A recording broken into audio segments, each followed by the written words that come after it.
Welcome back to the $1 million Tipping Point podcast, where today we have Disha Solanki. Yeah? Did I get it? Brilliant. Yes. You got perfect. Nice. All right. Disha is a 7-figure growth strategist who empowers women to create more intentional and strategic decisions that will transform their businesses without losing sight of the people they love or the values they hold dear. Powerful, very powerful. So we're going to be going into this discussion where I hope you're going to tell us a little bit more about how you and the company you're with, which you will provide and share with us, have niched down to a very specific market, which is the diamond, gemstone, and jewelry business. I mean, you help people achieve 7-figure growth in this specific market. And I think this could be very big for our audience who are trying to niche down and get very, very specific.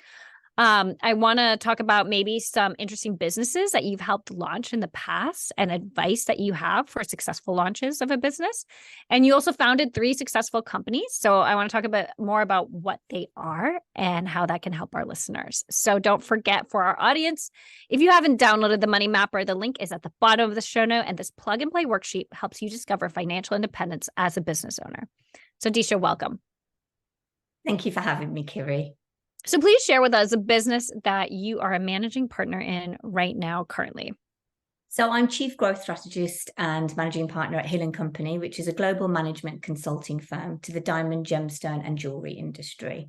So my job is, or my role within that business is to grow the business of Hill & Company, while my business partner, Elle Hill, serves the clients in the industry.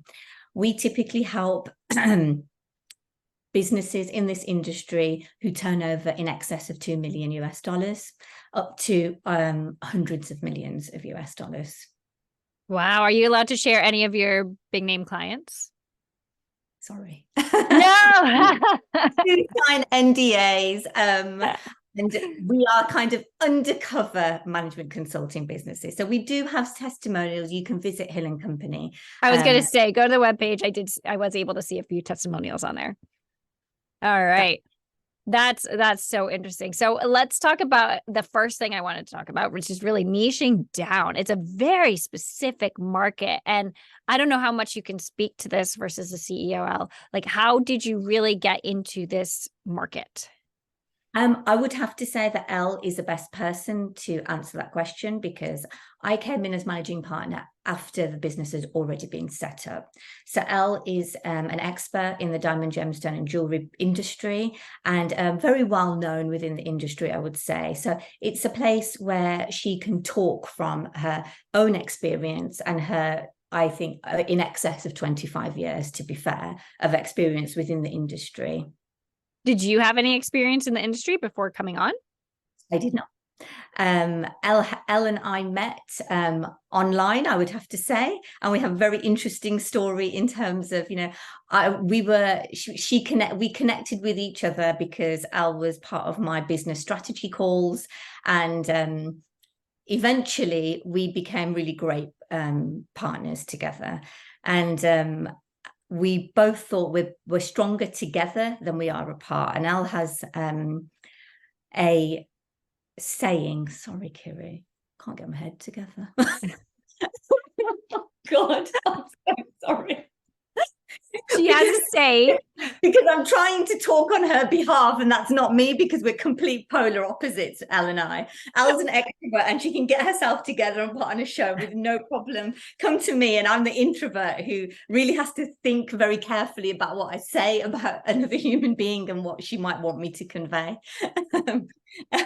But Elle and I came together because she has this saying of, I'm always looking for someone, a Serena, to play tennis with. And she very kindly said, you're my Serena and I want to play tennis with you. And I'm the person who had been working for myself for a long time. I own my own businesses. I don't work for anyone. I wasn't for sale.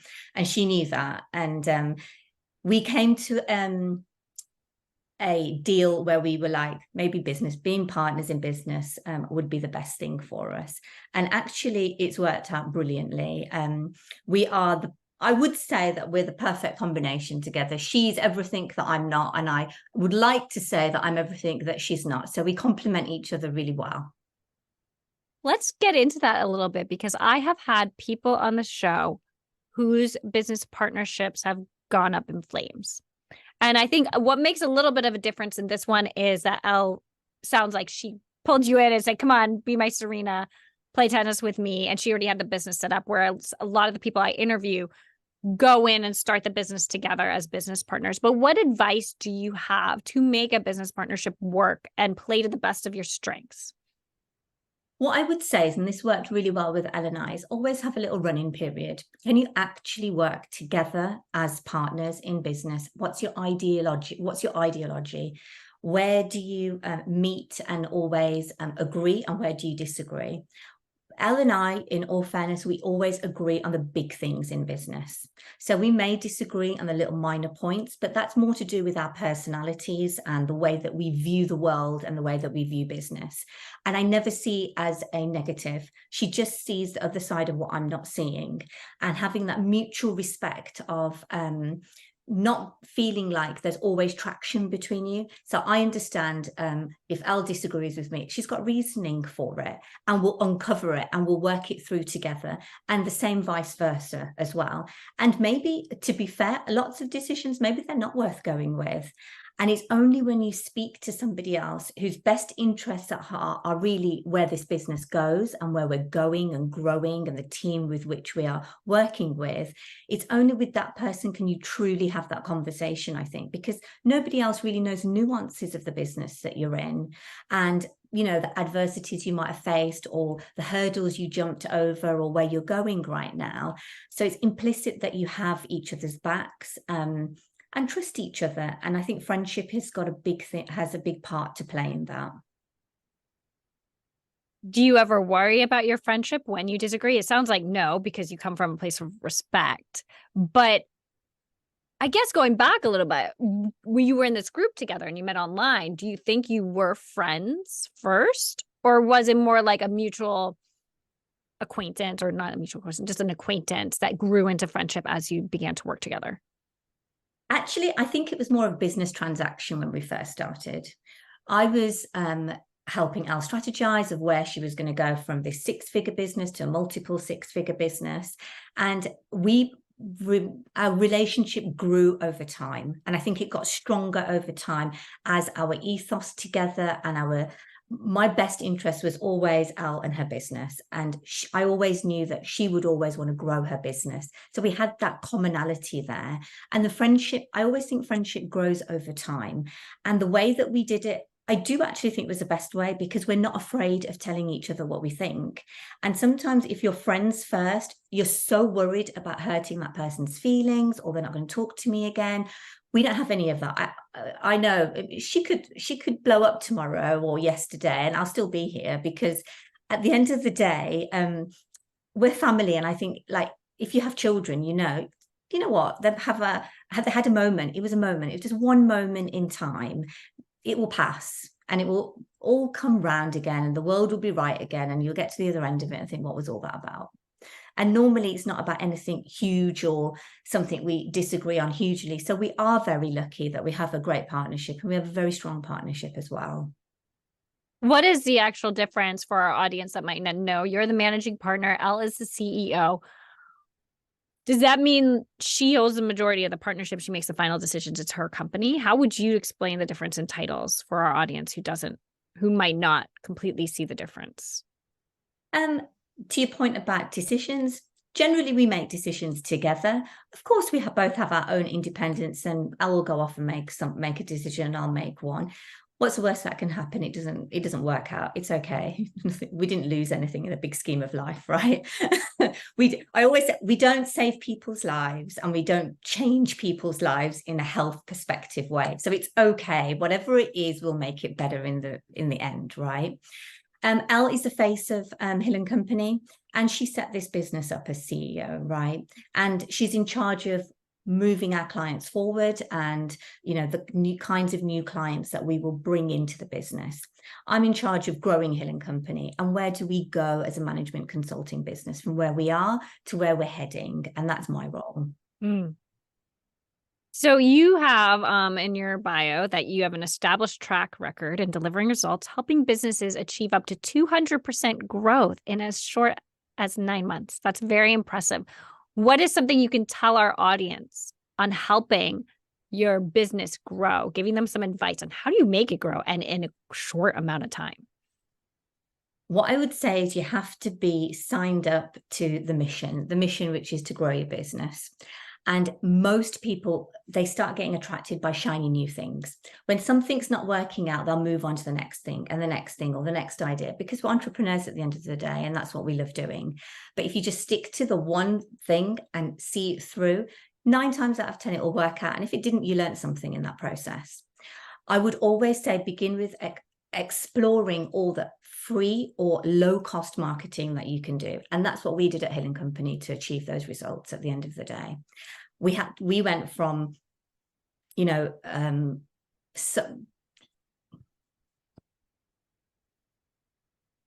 we went from, oh, Kiri, I've lost it.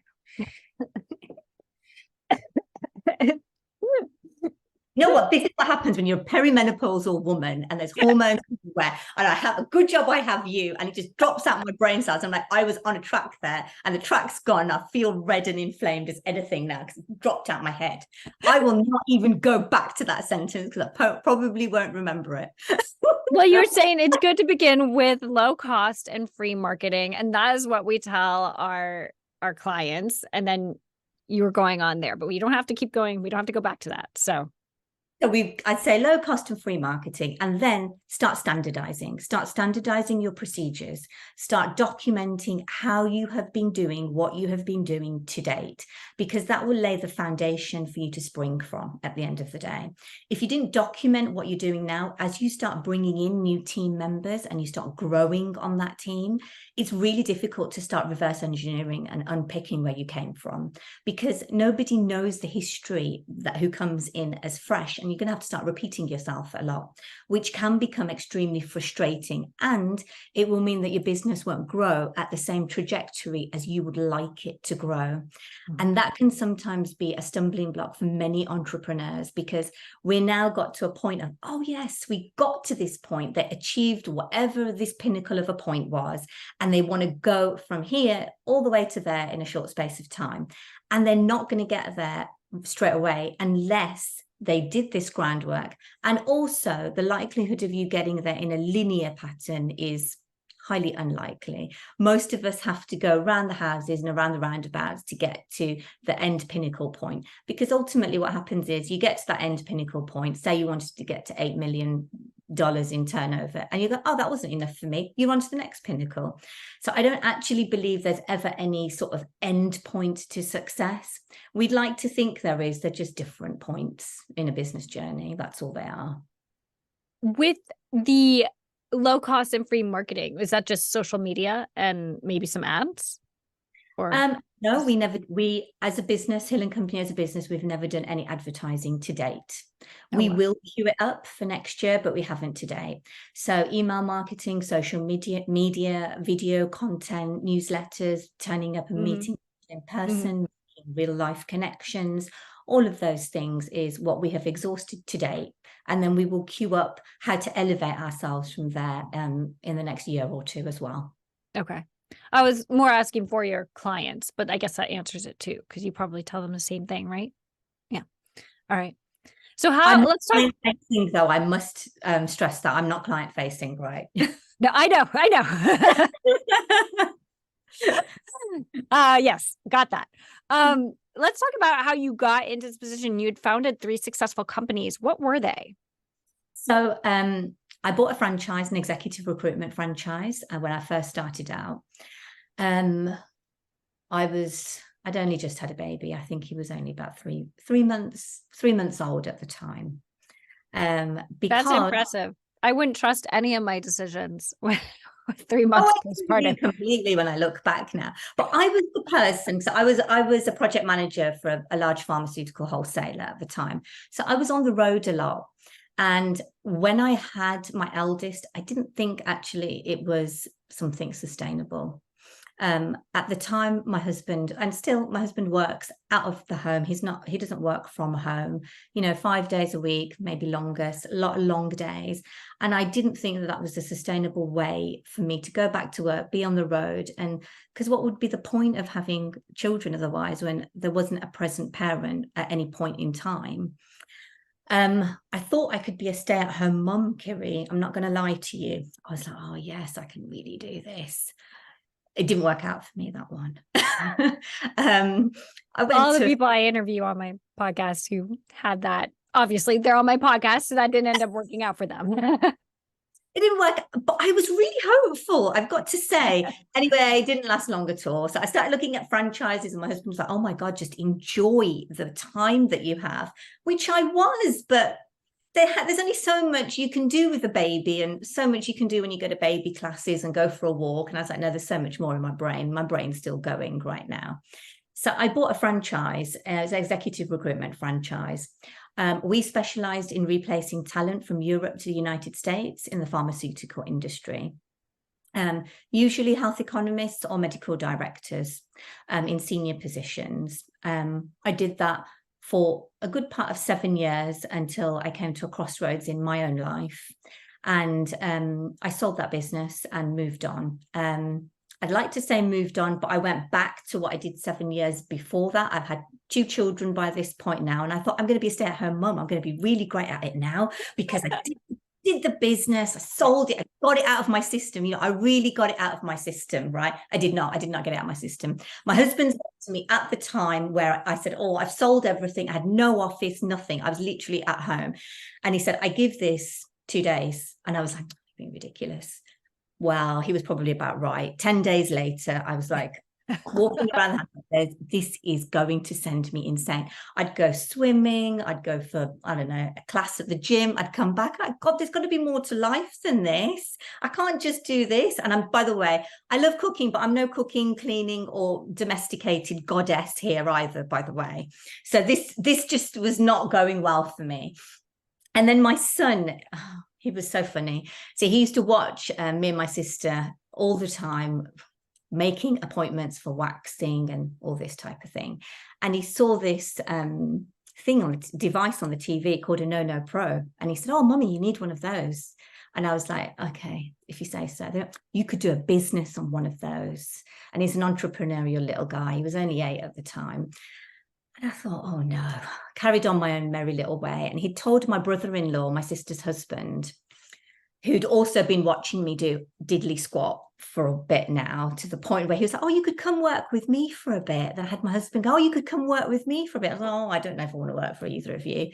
So he he set up a meeting with a medical device manufacturer for a laser hair removal device. And he took me to these headquarters. And he went, oh, I think you could definitely make a business out of this. And I went, what on earth would I know about aesthetics, skin, or laser hair removal? Just please tell me. He goes, just listen to what the guy has to say. It's okay. And I was like, okay, let's carry on with this conversation. Carried on with the conversation. Kiri, 3 hours later, had signed an agreement to buy an FDA cleared product for laser hair removal on all skin types. Oh, yeah. And there was my next new business. He went, great, there you go. You got something to do now. You better get So that's where that one started off. And then, of course, I joined Hill & Company as Chief Growth Strategist probably about 3 years later. So while I set up the clinic, before I'd set up the clinic, I'd actually already started coaching women on how to grow their businesses past 6 figures, right? So I had that in the background while I was taking off this business. And that's how I met Elle. And so we're at Hill & Company 2 now. Oh, I love it. That was a great story. I've not heard many stories. I mean, I've heard kind of similar with people who have been on stay-at-home moms and they're just like itching. They're just like, got to do something. And funny, we talk about this because you being on this podcast was made when I was on maternity leave or like my time off with my son. I wasn't going to be a stay-at-home mom, but it was born out of that. But I had given myself 4 to 6 months off with some clients, which in the US is like long, right? Yeah. Usually you get like 3 months, 8 to 12 weeks in the US. And I was like, this time I'm really going to enjoy it, because with my daughter, I'd only taken 6 weeks off. So I said, with my son, I'm going to do 4 to 6 months. I'm going to enjoy it. I'm going to take my time. It's going to be wonderful. And sure enough, by 2.5, 3 months, I was like, yeah. That was like what it felt like inside. That's right. Because you sold yourself fairy tales in this whole process, right? It was all going to work out beautifully and you were really going to enjoy it and you're going to teach your little one so many things. Yeah, I got that one too. And I realized actually that I don't like cooking with my kids when they were young because there's flour everywhere. You bake, nobody wants to clean up. So basically it's all down to you. And I was like, no, there's got to be more to life than this. I know there's something in us that's just kind of itching to get out, just clawing. It's like, I need to have that focus, that I don't know what it is, but that something to focus on. For yourself, right? I think it is. I think that's what it is. Yeah. I love it. Okay. So talk to me a little bit. How do you think your leadership has changed over the years? We're shifting gears here a bit, but you've had, you're in 3 successful businesses. You've obviously had people working for you, and with you. How do you think you've grown as a leader? When you first start out in business, I think you always make the mistake, and not just me, probably everybody, that you have to know everything. You have to be in control of everything, and you need to know every small moving part. I mean, there was a time where I knew everything about IT setup, what plug goes into what. I knew everything, and I am no IT geek by any stretch of the imagination, right? And it's having the ability to let go and understand that you're not always best placed to do everything. Yes, we have the best intentions. Most entrepreneurs have a growth mindset and we can learn so much at any one point in time. I mean, maybe I probably convinced myself at one point there's absolutely nothing that I couldn't learn, but that's besides the point because I was never going to learn anything to a really high level of expertise, right? And over the course of the last 16 years, I would say I now ask myself the question very regularly, am I best placed to be doing this role, this job, whatever it might be? Who could I call on? And if I can't afford it right now, at what point can I afford it, and justify it so that that human being can come in, or that piece of technology or whatever it might be, so that someone else can do the job better than me? And learning. And what advice do you think for people? What advice do you have for people who are hiring, and what are some challenges you've had?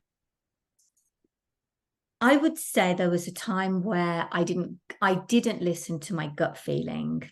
And actually, there's a lot to be said for a gut feeling and little nuances in people's personality, tonality, work ethic, all of those things. Someone can look really great on a piece of paper. They could have the best resume, CV, I think maybe you call it, say, resume in the United States.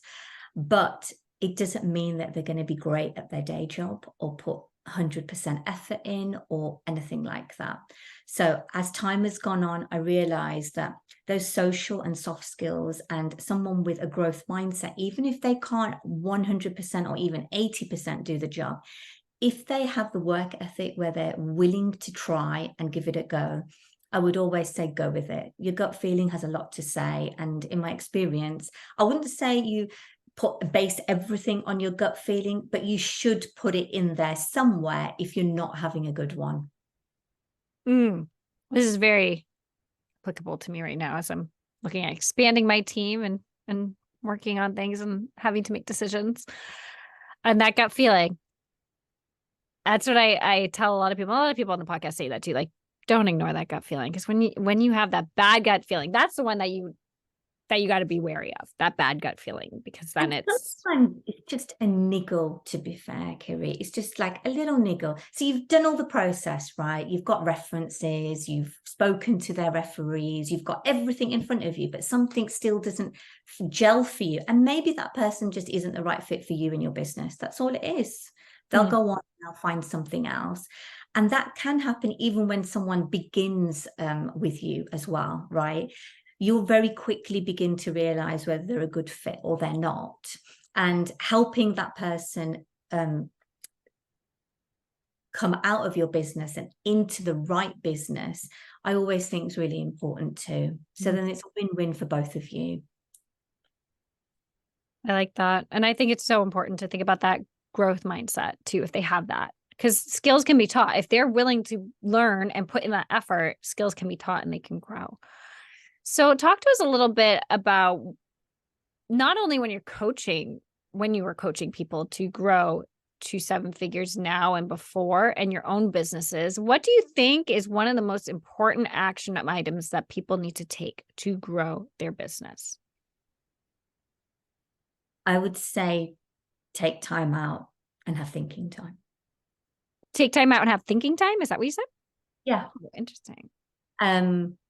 Most business leaders don't do that, especially women, because we have so many responsibilities, especially if you're a primary caregiver as well as working. And taking that 10, 15 minutes out feels too much. Sometimes I'll say, let's start with 15 minutes a week, and they can't find 15 minutes a week. And because just that 15 minutes of sitting and thinking about your business will probably mean that you'll solve a lot of problems by yourself if you're experiencing a high problem phase, or you will know and you will clearly be able to see the path in which your business is going to go and grow. So thinking time is really important. I would say critical to business growth.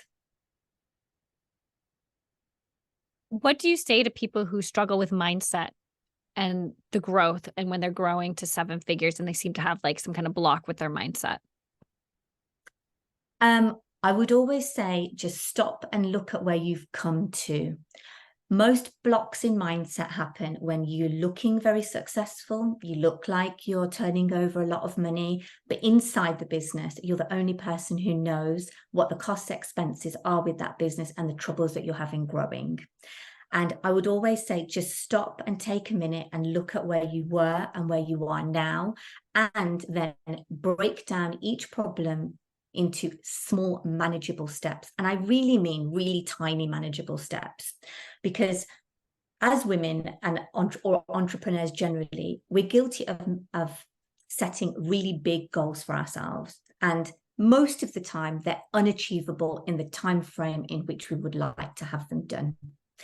But because the goal is so big, you forget about the small steps. So I always say it's a cumulative effect, right? Take tiny little steps and you will get to where you want to be. But taking that one huge step will feel overwhelming and daunting, and you'll never make the time for it. If I said to you, break that down into, 50 steps, you'll probably be able to do each step every day or every week. And at the end of the year, you'll be like, oh, look at all the progress you made. Whereas making big goals for a quarter and not ever breaking them down and then assigning it to someone. So if you're not responsible for those small steps, who is responsible for them? I love the idea of this big goal and 50 steps, because that's like one a week, which is totally doable. Totally doable. I love that advice. And I can totally relate right now. I am working on building a course and putting it into a platform. And when I think about the course, it just gets overwhelming. But I realized when I started breaking down, like, this week you will record this. That's it. Just whatever that lesson is, you're going to record it. That's going to be done. Next week, you're going to record this. And then the next week, you're going to upload this. And then it's like, oh, it's not that bad. Once it's broken down, those small steps. And sometimes it's important just to take step one on the ladder. It doesn't matter what it is. And I always say it's better to be imperfectly done than perfectly undone. Because if you're procrastinating over this big goal so much, and you didn't just take step one, and you don't have to have the whole journey planned out. Once you start taking the first few steps, the rest will come. You just have to have faith. Your mind will open up to the solutions, and it will open up to what comes next, rather than having to plan everything out and you spent all that time planning. And to be fair, with all the best planning in the world, it could go off course somewhere and you'll feel bitter about it. And then you'll want to stay on course for no good reason other than the fact that you invested a lot of time and energy into this plan. I've had two guests on this podcast. One, Chrissy Chin, who said done is better than perfect. That was her motto all the time. And she's a coach as well. She would say, done is better than perfect. Done is better than perfect. And then someone else, now I can't remember who it was, but it stuck with me. She said, action breeds confidence.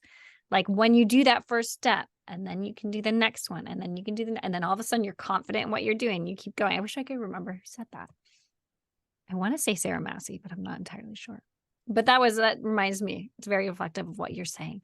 So with your businesses, how did you balance spending your business money and also making your business money and going through the different fluctuations that you have within a business? Did you ever have months in the red where you weren't making as much? And how did you deal with that? I think all businesses have months in the red. That's the truth of it. Most businesses will hit a cash flow wall too at some point. And it's important to have reserves in the tank, especially if your business. So I always say your business is a different entity to what your personal expenses are, right? They're two different sets of pots of money, and they're two different sets of finances. One of them is accounted for by an accountant, and the other one is accounted for by yourself, right? So I would always say there has to be cash flow in the business. And if there isn't, and you know that, there has to be some reserves there in order to see you through to where you need to be. If you find that you can't do that, then ultimately you have to make the difficult decisions of cost cutting, people cutting, if you can't see where the business is going. And for that reason, we have done that before. I have done that before, so that you're consolidating your base again. So you have a good, strong foundation to springboard back up to again. Because, I mean, I think most entrepreneurs do take anyone who works for them, their livelihood, seriously. Ultimately, you're responsible for the people who work for you, but also for their families.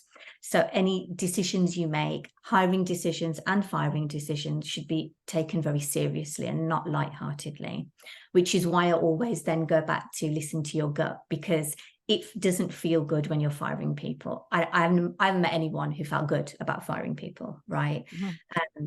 And so that cash, you have to ensure that you're financially prudent, as well as when you're growing your business, and the cash you keep in it compared to what you take from it as well. Mm. Do you have any memory of a time where you made a business investment that you thought was not a good idea?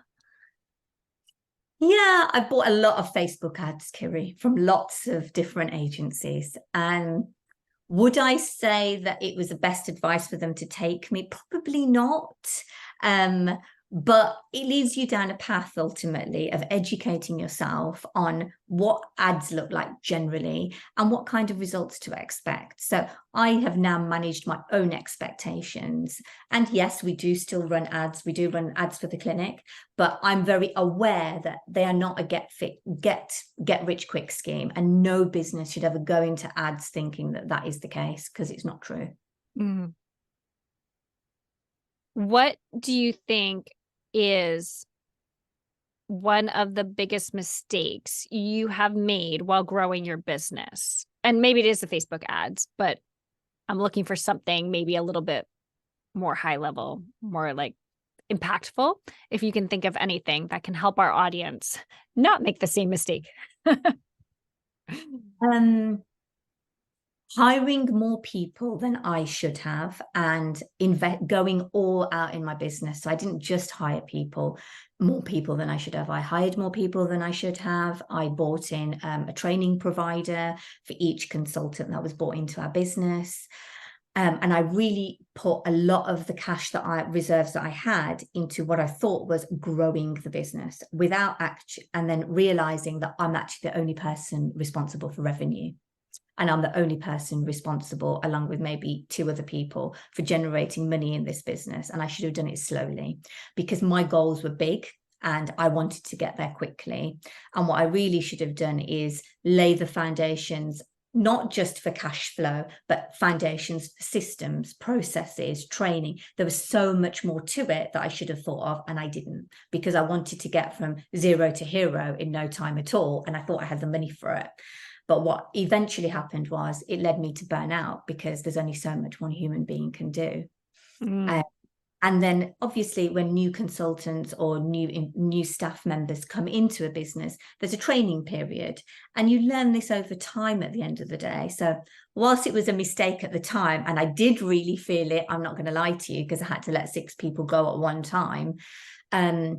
It was a learning experience for me to know that systems and processes have to be in place before you start hiring at that level and that volume. That would be the other thing, no matter how much cash is in the bank. That sounds hard. It was hard. It let me live a lot of sleepless nights, let's put it that way. Where do you see Hill & Company going in the next 2 years? we're going to some amazing places in the next 2 years. We hope to serve even more clients than we do today. And we do have many exciting partnerships in the pipeline, which I'm not at liberty to say today, but they're really exciting. So Elle and I can't wait to share them with you. And hopefully it will be not too long now. Hopefully in the new year, we'll be able to tell the world the new partnerships that we've brokered. So that's really exciting for us. So is your clinic still running without you? It is, or with you, I guess. So how do you manage that time? So it's with me. So I'm the strategist for both businesses. I don't work I don't work with patients and I don't work with clients. So I manage my time between the two of them. Days, hours, as and when. I'm quite flexible. I'm an easygoing kind of person. So whatever comes, I've planned my day. If a fire needs putting out, I'll come help put it out wherever it is. Why have you decided to continue with the clinic and not just stay with Hill & Company? So this is something I want to ask for our audience who have multiple passions and like having more than one business going. Like, how did you make that decision? Like, I'm going to continue with both as opposed to just focusing on one. I'm a multi-passionate entrepreneur and it keeps me fresh, it keeps me alive. And I like the business of being in business. It's not a particular business that I have an affinity to. I love being in business, making a difference and growing those businesses ultimately. And that's where my true passion and interest lies. So no, I didn't give it up because I'd like a portfolio of businesses and I'd like to be an investor like many people are. So I'm keeping it and I'm going to continue to start gathering more in my portfolio. What advice do you have for women who want to be in a similar position as you, where they're more of the strategists for both and not in the weeds and the management of every single day within those businesses? I go back to who is best placed to do these jobs every single time. Every time you think it, who is best placed to do this? Am I the right person? And be honest with yourself. So I've had lots of strategy calls probably in the last 2 months, and that is a really difficult question. It's more of a difficult question than I ever anticipated anyone would ever think it was, because most entrepreneurs put their name next to nearly all of them. I am best placed to do everything. Until they're really honest with themselves and you really uncover the honesty, it's really more a case of, I don't trust someone else to do those jobs more than am I best placed to do it? And they're two different questions. So what kind of advice do you have then for women at let's say a high level, if they're trying to grow their business and they keep hitting roadblocks? What should they watch out for and what do you suggest? I think it depends what the roadblocks are. I won't lie to you. Are they personal? Are they business related? Are they people related? What are they? And then sit and spend some time to really analyze how the roadblocks came about and what can you do about it right now? And then what can you learn from the scenario that you're in now so you don't make the same mistake again or go through the same roadblock again? Because inevitably, sometimes we don't make correlations between roadblocks. So we go, oh, we're always hitting a stumbling block. Oh, we're always hitting another stumbling block. But when you sit and really think about it, maybe all of those stumbling blocks have something in common. What was a commonality between them all? Was it something that you didn't do? Was it a system that's not in place? Was it a piece of technology that's not in place? What is it? What is the stumbling block and what can be done to correct it so you learn from it and don't make that same mistake again? I think that the journey of being in business will always be full of roadblocks. You can't avoid it because you go through a continuous cycle of learning, especially if you're always wanting to level up. You know, you get the problems that you have as a startup are very different to the problems you have when you become multi-six figure. Then they're different again when you get to 7 and then multiple 7 figures and then beyond. Every part of that journey will have roadblocks. They're just going to be different. And it's learning to manage the emotional highs and lows of that and maybe just accepting. So I've come to a point where there is going to be another roadblock. So on our team, you know, a lot of the ladies will say, because we're a predominantly lady-led team, apart from one lovely gentleman at Hill & Company. And, you know, we always say, they always say, oh, it's calm right now. Like, there's a storm coming. You just have to head for it. It's coming. We're just not there yet. And it's okay. When it comes, we'll get through it, and we'll get through it together, and we'll learn lots from it. And hopefully you enjoy those moments of calm. That's something that I've begun to appreciate the more I'm in business, to enjoy those moments where I'm like, hey, it's not crazy. There's not a fire drill. It's okay. Let's enjoy this. Let's go do things that we wouldn't normally do, right? Or spend time in the business that we would normally spend. Do you think you faced, oh, sorry. What some of us are guilty of when there are no fires, so we make fires and we light them because we're like, oh, it's a bit calm here. We better start lighting a few fires. That's not a good thing either, by the way. That's not me. I have 2 young kids at home. There's enough like change and volatility with their schedules that I am not in any need to have fires in my own business. Normally, me and you both. Do you think you faced any hurdles specifically as a woman growing and running your business?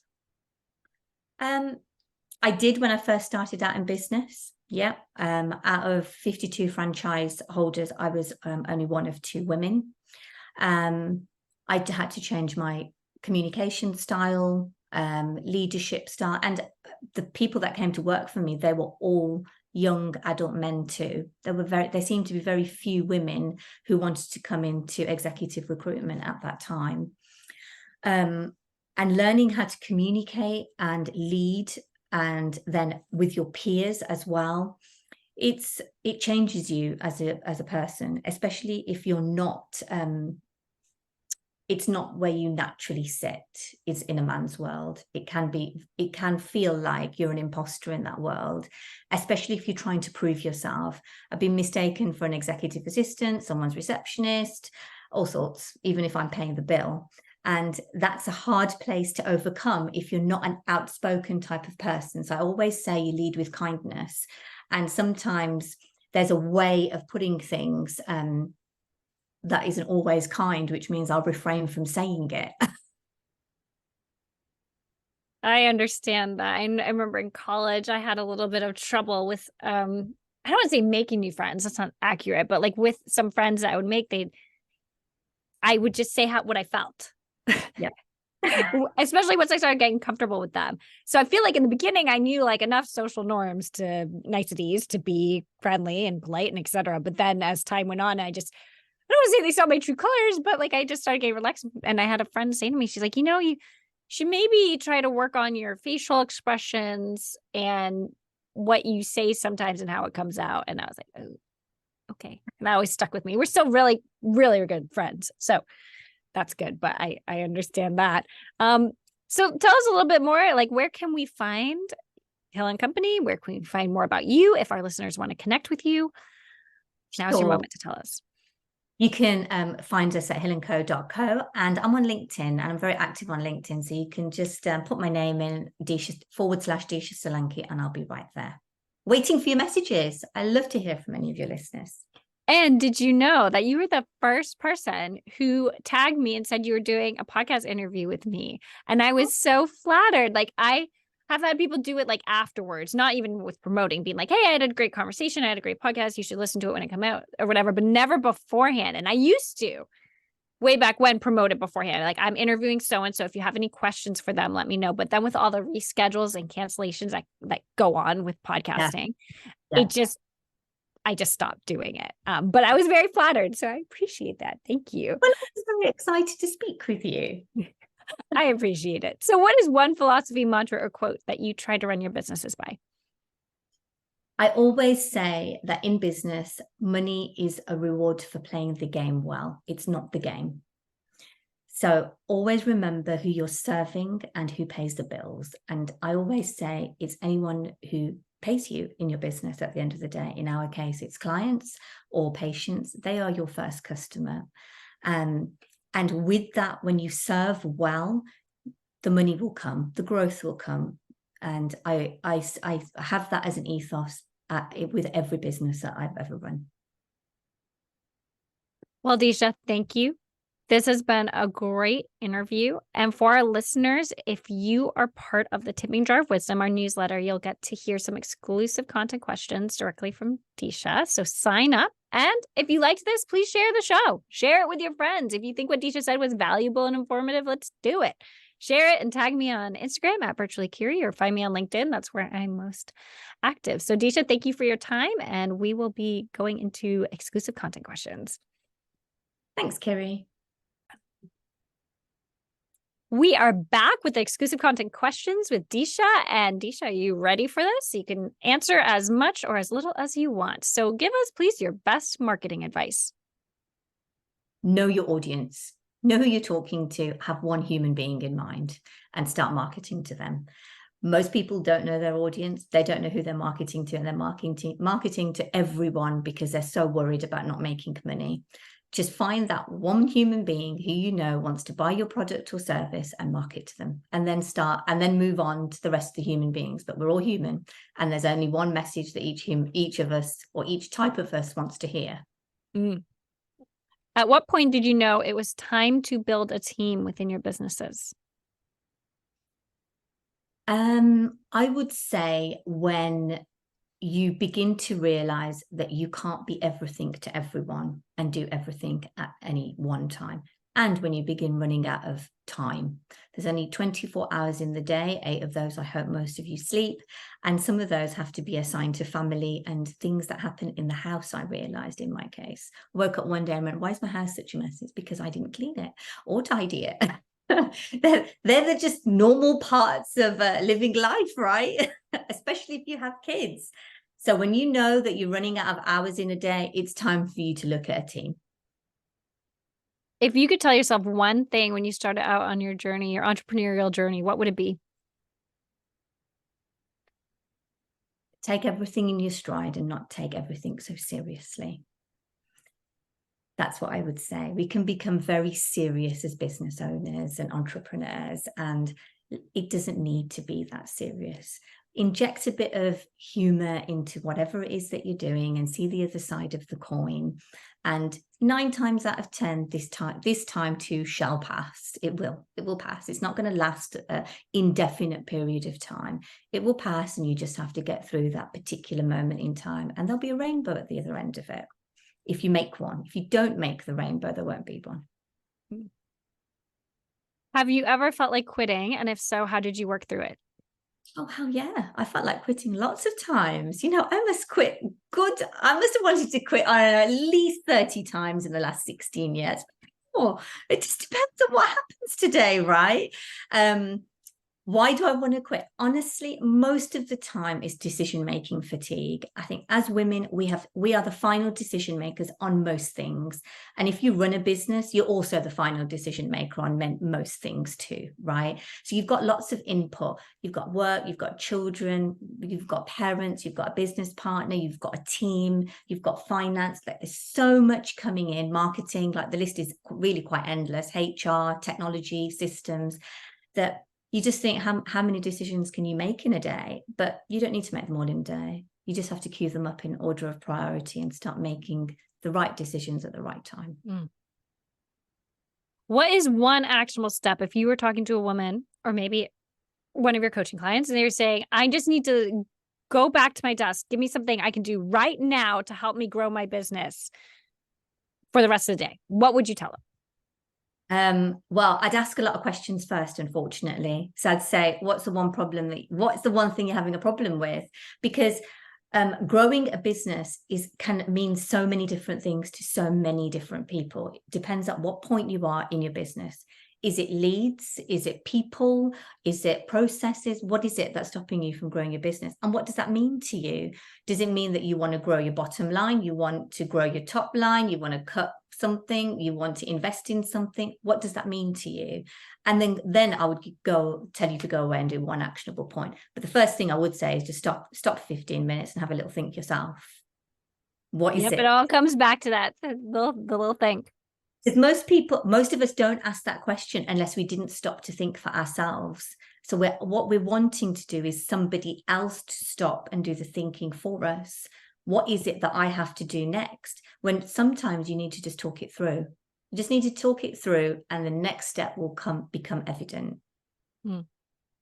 Well, thank you, Disha. You have provided such invaluable advice for our listeners, and I appreciate you being on the show and helping out. Thank you, Kiri, and it's been a pleasure to speak to you as well.